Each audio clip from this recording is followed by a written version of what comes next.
हिन वीडियो में असीं कुछ मिसाल कंदासीं जंहिंमें असां पैरेलल लाइन्स यानी मुतवाज़ी लकीरूं ऐं परपेंडिकुलर लाइन्स यानी उमूदी लकीरूं ॻोल्हे लहंदासीं। सभ खां पहिरियां अचूं था पैरेलल लाइन्स ते। त अगरि तव्हांखे यादि हुजे या न हुजे, मां वरी बि ॿुधाए छॾियां थो त पैरेलल लाइन्स पहिरियां एक्सिस ठाहियां थो, माना एक्स ऐं वाई एक्सिस जो मां हिकिड़ो मिसाल, जीअं प्लेन हूंदो आहे हिकिड़ो एक्स ऐं वाई एक्सिस, उहो ठाहियां थो। त पैरेलल लाइन्स उहे हूंदियूं आहिनि, जीअं मिसाल हीअ हिकु लकीर आहे त इन सां उहा लाइन पैरेलल हूंदी जेका इन खे कॾहिं बि न कटे ऐं इन सां गॾु हले। जीअं हे ॿ लकीरूं आहिनि, इहे कॾहिं बि हिक ॿिए खे न कटींदियूं ऐं गॾु हलंदियूं, ऐं इन्हनि जे विच में जेको स्लोप हूंदो उहो साॻियो ई हूंदो। मतिलबु जेतिरो हिकिड़ी लाइन एक्स एक्सिस में ऐं वाई एक्सिस में वधंदी, ॿी लाइन बि ओतिरो ई एक्स एक्सिस ऐं वाई एक्सिस में वधंदी। मतिलबु इन्हनि जे विच में जेको स्लोप हूंदो उहो साॻियो ई हूंदो। त असां चई सघूं था त दे हैव सेम स्लोप।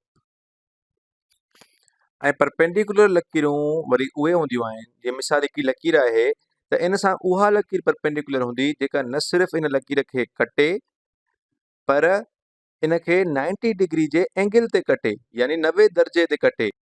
त पोइ असां चई सघूं था त इहे ॿई लकीरूं जेका हिक ॿिए खे 90 दर्जे ते कटे रहियूं आहिनि, राइट एंगल ते कटे रहियूं आहिनि, इहे हिक ॿिए सां परपेंडिकुलर आहिनि।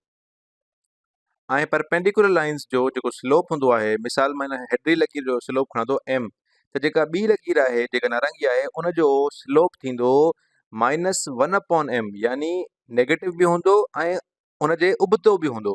त इहो ई तरीक़ेकार आहे जेको स्लोप जो फ़र्क़ु हूंदो आहे ॿिनि परपेंडिकुलर लकीरुनि में। ऐं जिथे पैरेलल लकीरूं हुयूं त उन्हनि जो स्लोप साॻियो ई हुयो।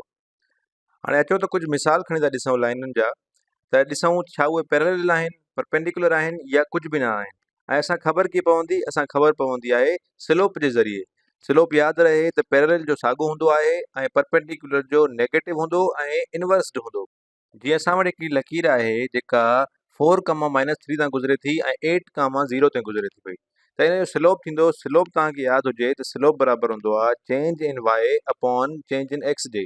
त हिते वाई आहे -3, वरी उनखां पोइ माइनस थींदो उन मां 0 ऐं अपॉन में अची वेंदो।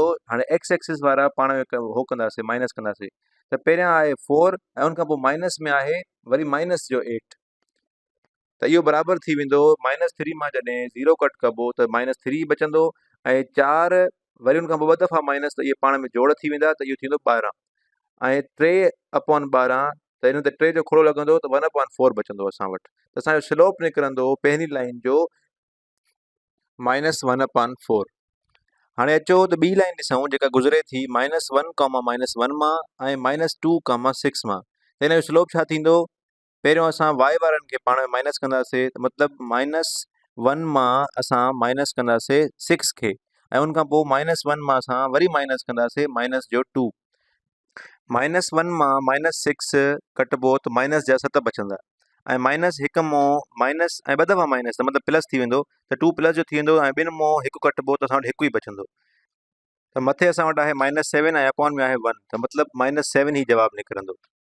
हाणे हिकिड़ी लाइन जो स्लोप असां वटि निकितो आहे -1/4 ऐं ॿी जो निकितो आहे -7। हाणे असां पंहिंजे उन फार्मूले खे यादि कयूं त अगरि साॻियो स्लोप हूंदो त पैरेलल ऐं 1/- हूंदो त परपेंडिकुलर, पर न इहो पैरेलल आहिनि न इहे परपेंडिकुलर आहिनि, छो त न इन्हनि जो स्लोप साॻियो आहे ऐं न ई इन्हनि जो स्लोप -1/m जी फॉर्म में आहे।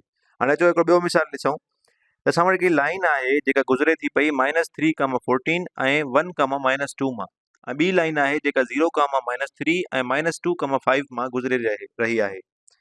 हाणे असां पहिरीं जेका लाइन आहे उनजो स्लोप था ठाहियूं, त स्लोप बराबरि हूंदो आहे change in Y upon change in X. त पहिरियां y2 मां y1 माइनस कंदासीं, त y2 आहे -2 ऐं उन मां माइनस कंदासीं असां 14, छो इहो y1 आहे। हाणे x2 मां x1 माइनस कंदासीं, त x2 आहे 1 ऐं उन मां माइनस करिणो आहे असांखे -3, त माइनस जा 2 ऐं -14 थी वेंदा -16, ऐं 1 -3, त माइनस प्लस थी वेंदो, त 4 जवाबु ईंदो, ऐं उनखां पोइ 16 / 4 -4 जवाबु ईंदो। हाणे अचो त ॿी लाइन जो स्लोप कढी था ॾिसूं, त ॿी लाइन जेका आहे उहा गुज़रे थी 0, 3 ऐं -2, 5 मां। त पहिरियां असांखे 5 मां -3 खे माइनस करिणो पवंदो, त मतिलबु -3, ऐं उनखां पोइ असांखे -2 मां 0 खे माइनस करणो पवंदो त -2 - 0 लिखंदासीं। हाणे 5 मां 2 दफ़ा अगरि माइनस अची वेंदी त मतिलबु जोड़ थी वेंदो त 5 ऐं 3 8 थी वेंदो ऐं उनखां पोइ असां वटि आहे -2 - 0 त मतिलबु माइनस जो 2 ई बचंदो। हाणे 8 खे अगरि -2 सां वंड कंदासीं त असां वटि जवाबु ईंदो -4।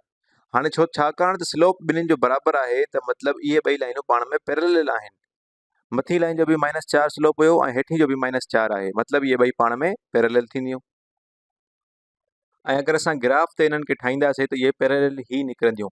अचो त हिकिड़ो ॿियो मिसाल था ॾिसूं त हिकु लाइन आहे जेके इन्हनि पॉइंट्स मां गुज़रे थी पई 3,3 ऐं -6,-3 मां गुज़रे थी पई ऐं ॿी लाइन 2,-8 ऐं -6,4 मां गुज़रे थी पई। त स्लोप कढूं था लाइन 1 जो स्लोप थींदो 3 उनखां पोइ वरी माइनस ऐं ॿीहर माइनस, छाकाणि त माइनस करणो पवंदो असांखे, उहो वरी 3 ऐं उनखां पोइ वरी अंडर में जेको असां एक्स के डिफरेंस कढंदासीं त उहो थींदो 3 वरी माइनस जो 6।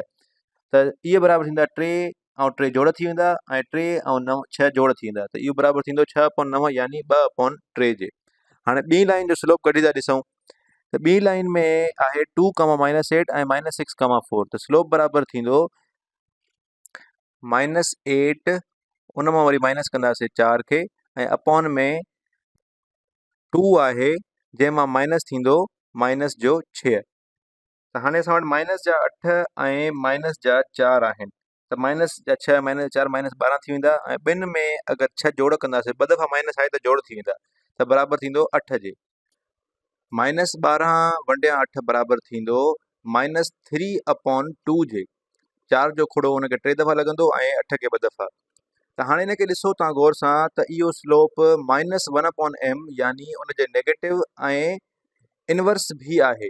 अगरि मां हिनखे -1/m खणा ऐं m जी जॻह ते 2/3 रखां त -1 मल्टीप्लाई थी वेंदो 3/2 सां त बराबरि थींदो -3/2 जे, जेको हेठियों स्लोप आहे।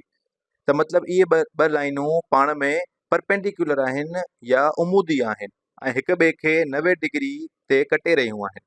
ऐं अगरि असां ग्राफ में इन ॿिनि लकीरुनि खे ठाहींदासीं त असांखे इहे लकीरूं हिक ॿिए जे परपेंडिकुलर ई मिलंदियूं।